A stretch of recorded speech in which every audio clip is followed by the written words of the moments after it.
বর্তমানে আমার যারা ভিডিও দেখছেন তাদেরকে প্রত্যেককেই জানাই অন্তরস্থল থেকে শুভেচ্ছা ও মোবারকবাদ।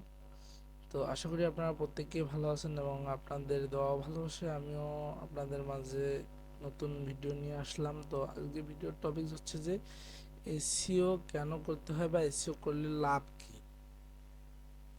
তো এসইও করার মূল কারণ হচ্ছে যে গুগল র্যাঙ্কিং। এসইওর পূর্ণরূপ হচ্ছে সার্চ ইঞ্জিন অপটিমাইজেশন। একটি প্ল্যাটফর্মকে বা যে প্ল্যাটফর্মেই কন্টেন্ট পাবলিশ করা যায় সেই প্ল্যাটফর্মের কন্টেন্টটাকেই কিন্তু এসইও করা যায়। তো আমরা যেমন লক্ষ্য করলে দেখতে পারি যে হচ্ছে যে ইউটিউব ভিডিও এসইও, দেখা যায় ওয়েবসাইট এসইও, তারপর হচ্ছে যে ফেসবুক ভিডিও এসইও। তো এরকম যে জায়গাতেই কন্টেন্ট শেয়ার করা যায় বা কন্টেন্ট পাবলিশ করা যায়, তো ঠিক সেই জায়গাতেই হচ্ছে যে এসইও করা যায়। তো এসইও করলে লাভ কি? এসইও করলে লাভ অবশ্যই আছে। এসইও করলে লাভ হবে কি, সেটা হচ্ছে যে আপনার একটা ওয়েবসাইট বা হচ্ছে যে প্ল্যাটফর্ম অর্গানিকভাবে ট্রাফিক পাবে বা অর্গানিকভাবে সার্চ লিস্টে র্যাঙ্কে আসবে। সাপোজ আমি উদাহরণস্বরূপ যদি আপনাদেরকে দেখাতে যাই, তাহলে আমি যদি এখানে সার্চ করি মোবাইল,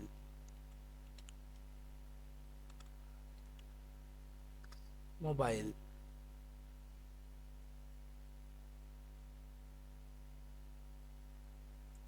মোবাইল লিখে সার্চ করার পর দেখে আপনারা লক্ষ্য করলে দেখতে পাবেন যে সার্চ লিস্টের যদি আমি দেখাই, এখানে হচ্ছে যে যদি আমি দেখাই হচ্ছে দেখেন প্রথমে আছে হচ্ছে যে এই যে মোবাইল দোকান নামের একটা ওয়েবসাইট।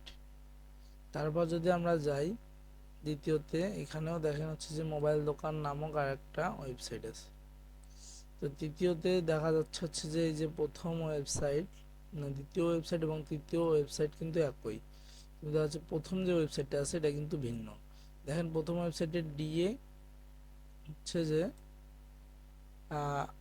29 এবং হচ্ছে যে দ্বিতীয় ওয়েবসাইটের ডিএ বা ডোমেইন অথরিটি হচ্ছে যে 27। দেখেন এখানে পিএ হচ্ছে যে আপনার 46 এবং এখানে পিএ হচ্ছে যে 50। তো এরকম যদি এই যে ডিএপিএটাকে বৃদ্ধি করাই, তাহলে কিন্তু এই ওয়েবসাইটটা হচ্ছে দ্বিতীয় বা তৃতীয় যে ওয়েবসাইটের যে ইউআরএল গুলো আছে এগুলোকে কিন্তু ফার্স্টে র্যাঙ্ক করানো সম্ভব। আর এই ফার্স্টে যদি আমরা র্যাঙ্ক করাতে যাই, তো হচ্ছে যে এই যে আমাদের যে ফার্স্টে যে ওয়েবসাইটটা আছে ফার্স্ট পেজের প্রথমে, তো তার চেয়েও অধিক শক্তিশালী হতে হবে আপনার দ্বিতীয় ওয়েবসাইটটাকে। আর এই শক্তিশালীটা করতে গেলে অবশ্যই এসইওর দিক দিয়ে শক্তিশালী করতে হবে। এই যে ডিএ বা হচ্ছে যে ডিএ পিএ ডোমেইন অথরিটি, এগুলো কিন্তু গুগলের কোনো ইয়া না, এগুলো হচ্ছে যে প্রত্যেকটা এক্সটেনশনের একটা হচ্ছে যে সংকেত, যেটা হচ্ছে যে র্যাঙ্কিং বোঝাতে সাহায্য করে। তো যদি আমরা এখানে দেখি, তো হচ্ছে দেখেন এখানে স্যামসাংও কিন্তু অলরেডি চলে আসছে। স্যামসাংয়ের দেখেন ডিএপিএ অনেক হাই হওয়ার সত্ত্বেও কিন্তু এই কিওয়ার্ডের এগেনস্টে দেখেন এরা কিন্তু হচ্ছে যে কন্টেন্ট মার্কেটিং করছে, কিন্তু ওই কিওয়ার্ডের এগেনস্টে স্যামসাং কন্টেন্ট মার্কেটিং করে নাই বা হচ্ছে কন্টেন্টটাকে এসইও প্রপারলি করে নাই, সেই কারণে কিন্তু র্যাঙ্কে নেই। তো আমরা যদি সেম ভাবে যাই যে 4 নম্বর পেজে বা 5 নম্বর পেজে, 4 নম্বর পেজে আমরা অলরেডি চলে আসছি। তো দেখেন 4 নম্বর পেজে কিন্তু নতুন নতুন ওয়েবসাইট আসছে। তো এই নতুন ওয়েবসাইট যদি অর্গানিক্যালি ট্রাফিক পেতে চায়, তাহলে তাকে অবশ্যই হচ্ছে যে ফার্স্ট পেজে যেতে হবে। তো ফার্স্ট পেজে বা সেকেন্ড পেজে বা হচ্ছে যে জায়গায় যাক না কেন, তাকে র্যাঙ্কে ভালো পজিশনে থাকতে হবে, তাহলেই কিন্তু সে হচ্ছে যে অর্গানিক্যালি ট্রাফিক পাবে, নয়তোবা সে কিন্তু অর্গানিক্যালি ট্রাফিক পাবে না। আর এই অর্গানিক্যালি ট্রাফিক পেতে গেলে তাকে র্যাঙ্ক করতে হবে, আর র্যাঙ্ক করতে গেলেই তাকে প্রপারলি এসইও করতে হবে। এসইওটা মূলত কি? এসইও হচ্ছে আমরা যে গ্রাম্য ভাষায় যেটাকে বলি, এসইও হচ্ছে আমরা যদি লক্ষ্য করলে দেখতে পারবো যে আমরা যে ঘরে বসবাস করি, তো যদি আমাদের পাকা ঘর হয় সেক্ষেত্রে কিন্তু পাকা ঘরের 4টা কোণা হচ্ছে 4টা পিলার থাকে, কিন্তু আমাদের যদি কাঁচা ঘর হয় সেক্ষেত্রে কিন্তু দেখা যায় হচ্ছে যে অনেক বাঁশ বা হচ্ছে যে পিলার দিয়ে হচ্ছে যে ঘরটাকে দাঁড় করানো হয়। তো ঠিক সেম প্রসেস হচ্ছে যে এসইওর ক্ষেত্রেও দেখা যায় একটা ওয়েবসাইট যখন নতুন করে বিল্ড হয় বা নতুন করে তৈরি হয়, তখন কিন্তু সেই ওয়েবসাইটটা হচ্ছে দাঁড় হয় না মার্কেট প্লেসে বা সার্চ লিস্টে বা গুগলের র্যাঙ্কে আসে না। এই গুগলের র্যাঙ্কে আনানোর জন্য মানুষ কি করে, তার কিওয়ার্ড দিয়ে র্যাঙ্ক করায়, কিওয়ার্ডটাকে র্যাঙ্ক করানোর জন্য প্রপারলি এসইও করায়। আর এই এসইও করার মাধ্যমে তার কিওয়ার্ডটা র্যাঙ্ক করে, দ্রুত র্যাঙ্ক করে। আর এই দ্রুত র্যাঙ্ক করার ফলে সে অর্গানিক অডিয়েন্স পায় এবং তার ওয়েবসাইটে সেলস আসে, যাদের হচ্ছে সোশ্যাল মানে হচ্ছে যাদের হচ্ছে যে শপিং রিলেটেড ওয়েবসাইট, আর দেখা যায় যাদের অফিসিয়ালি ওয়েবসাইট তাদের হচ্ছে যে ট্রাফিক বাড়ে, ভিউ বাড়ে, যাদের ব্লগ ওয়েবসাইট তাদের হচ্ছে ট্রাফিক আসার পরে তারা অ্যাডসেন্স অ্যাপ্রুভ করায়।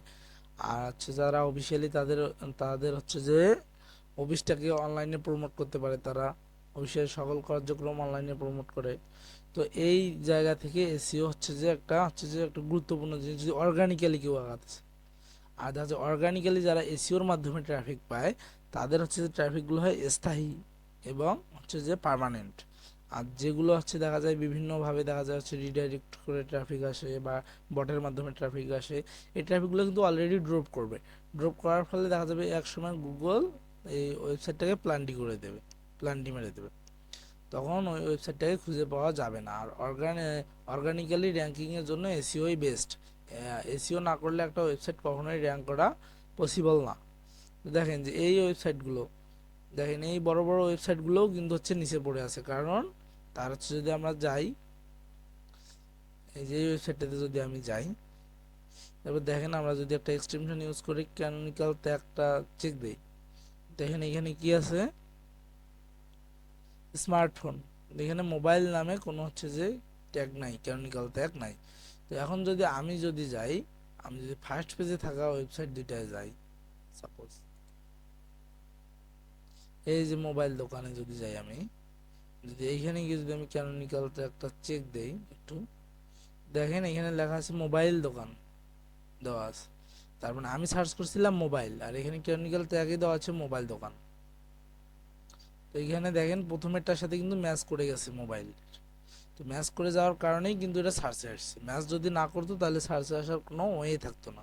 যদি আমি দ্বিতীয় ওয়েবসাইটটাতে যাই, সেম ভাবে দেখেন এখানেও দেখেন এই সেম অবস্থা। তো এই যে ওই যে র্যাঙ্কিং এর বিষয়টা মূলত ডিপেন্ড করে গুগলের উপর। গুগলের যে হচ্ছে র্যাঙ্কিং সিস্টেমটা নির্ভর করে পুরোটা এসইওর উপর। যখন গুগলসের রুলস মেনটেন করা হবে, গুগলের রুলস মেনটেন করতে যে ওয়েগুলো বা যে প্রসেসগুলো ইউজ করা হয় সেটাই হচ্ছে এসইও। আর হচ্ছে দেখা যায় আপনি দেখবেন যে ইউটিউব এসইও কি জন্য করা হয়, একটা ইউটিউবের একটা কন্টেন্টকে দ্রুত র্যাঙ্কিংয়ের জন্য ইউটিউবটাকে হচ্ছে যে ভিডিওটাকে পাবলিশ করার সময় কিছু কিছু ট্যাগ, ডেসক্রিপশন অপটিমাইজ বা হচ্ছে যে ট্যাগ টাইটেল এরকম অপটিমাইজ করার পর কিন্তু কন্টেন্টটা আপলোড করার পরেই কিন্তু হচ্ছে যে ভালো একটা সার্চ রেজাল্টে শো করবে বা ভালোভাবে র্যাঙ্কে আসবে। সেটাই হচ্ছে ইউটিউব এসইও মূলত। দেখা যায় সোশ্যাল মিডিয়াগুলো যে দেখা যায় বিভিন্ন সোশ্যাল মিডিয়ায় দেখা যায় ফেসবুক বলেন, ইউটিউব বলেন, ইনস্টাগ্রাম বলেন, পিন্টারেস্ট বলেন, যে কোনো এনি সোশ্যাল মিডিয়ায়, যে সোশ্যাল মিডিয়ায় হচ্ছে যে কন্টেন্ট পাবলিশ করা যাবে, সেই কন্টেন্টটাকে পাবলিশ করার সময় মাস্ট বি এসইও করা যায়। এসইও করলে ওই কন্টেন্টটা খুব দ্রুতই র্যাঙ্ক করবে। যেমন দেখা যায় ফেসবুকে বর্তমানে রিলস মানুষ কিন্তু খুবই দেখে।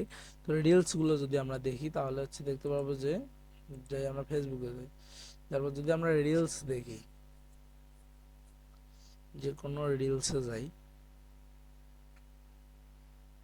দেখেন আমরা যদি এই বাইকের রিলসটাতেই যাই, দেখেন এই কিনছি রে কিনছি, ট্যাগগুলো ইউজ আমি টেনশন কিনছি, এই হস্তায় পাই চালা। কিন্তু হচ্ছে যে এসইও করার মাধ্যমেই কিন্তু তারা লাগাইছে। হচ্ছে দেখা যায় ইউটিউবে যে ট্যাগগুলো ইউজ করে, ইউটিউবের বিভিন্ন হচ্ছে যে ট্যাগ, কন্টেন্টের ট্যাগ ইউজ করে, সেগুলোও কিন্তু এসইওর মাধ্যমেই করানো হয়। তো ঠিক সেম ভাবে ইউটিউব ফেসবুক যেরকম হচ্ছে যে ইজি বা সোশ্যাল মিডিয়া কন্টেন্ট পাবলিশের মধ্যে যে এসইও করার যে প্রসেসটা, ওটা কিন্তু অনেক ইজি একটা ওয়ে। আর হচ্ছে যে ওয়েবসাইট র্যাঙ্কিং এর ক্ষেত্রে একটু টাফ, কিন্তু হচ্ছে যদি কেউ চেষ্টা করে তাহলে সেটা হচ্ছে সেরকম টাফ না আবার।